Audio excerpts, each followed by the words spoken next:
বিষয়টা আপনারা জানেন যে আজকে অনেকদিন যাবৎ সাধারণ ছাত্ররা কোটা বিরোধী আন্দোলন করছিল। এই কোটা বিরোধী আন্দোলনকে ঘিরে আপনারা জানেন হাইকোর্টের রায়ের আলোকে আবার সুপ্রিম কোর্ট আগের রায়টাকে অকার্য করে তারা 4 সপ্তাহের একটা স্থিতি অবস্থা দিয়েছে এবং সাধারণ ছাত্রদেরকে ক্লাসে যাওয়ার জন্য মহামান্য সুপ্রিম কোর্ট নির্দেশনা প্রদান করেছেন। কিন্তু আমরা দেখলাম এর কয়েকদিন পরেই মহামান্য সুপ্রিম কোর্টের নির্দেশনাকে অপেক্ষা করে একটি গ্রুপ তারা বিভিন্ন জায়গায় বসে তারা এক সরকার বিরোধী স্লোগান দিচ্ছে, অন্যদিকে তারা গাড়িতে আগুন লাগাচ্ছে, রেল লাইনের স্লিপার তুলে ফেলছে, মেট্রো রেল বন্ধ করে দিয়েছে।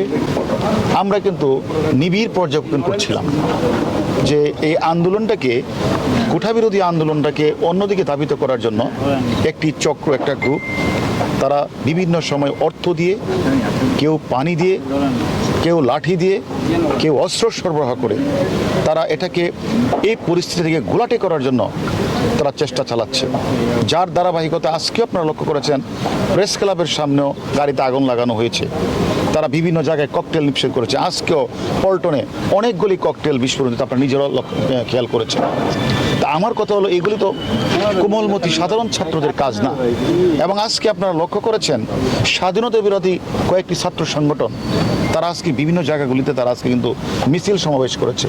তাহলে এখানে কোটা বিরোধী আন্দোলন চলছে, মহামান্য হাইকোর্ট একটা নির্দেশনা প্রদান করেছে 7 তারিখ তার রায় হবে, সেখানে এটাকে অপেক্ষা করে কে বা কারা এটাকে মানে ভিন্ন খাতে প্রভাবিত করার যে একটা অপচেষ্টা, তার ধারাবাহিকতা আজকে আমরা এই অফিসে এসেছি। এখানে এসে আপনারা নিজেরা দেখেছেন প্রায় 100-র উপরে আমরা ককটেল পেয়েছি, সেখানে পেট্রোল 5-6 বোতল পেট্রোল আমরা পেয়েছি, তারপরে 500 লাঠিসোঁটা 2-3টা রুমে ছিল, 500 লাঠিসোঁটা ছিল, 60টা দেশি বিদেশি অস্ত্র ছিল। এবং আমরা মানে ছাত্রদল এবং তার অঙ্গ সংগঠনের আমরা প্রায় 7জনকে আমরা গ্রেপ্তার করছি। এর মধ্যে একজন হলো, তারা অনেকেই দৌড়ে পালিয়ে গেছে, তার মধ্যে একজন ছাত্রদলের সাবেক সভাপতি শ্রাবণও রয়েছে। কোটা বিরোধী আন্দোলনকে ঘিরে যারা এই অপরাজনীতি, যারা ষড়যন্ত্রকারী, যারা এই কাজটি করেছেন, আমরা মনে করি তাদের সকলের নাম আমরা পেয়েছি, তাতে আমরা শীঘ্রই গ্রেপ্তার করব। তো আপনারা লক্ষ্য করেছেন আজকে কয়েকটি অঙ্গ সংগঠন যাদের নাম আপনারা বললেন, তারা কিন্তু আজকে বিভিন্ন জায়গাগুলিতে তারা কিন্তু মিছিল মিটিং করেছে এবং প্রেস ক্লাবের সামনে আগুন লাগিয়েছে। সেটা কি কোমলমতি ছাত্ররা এসেছে?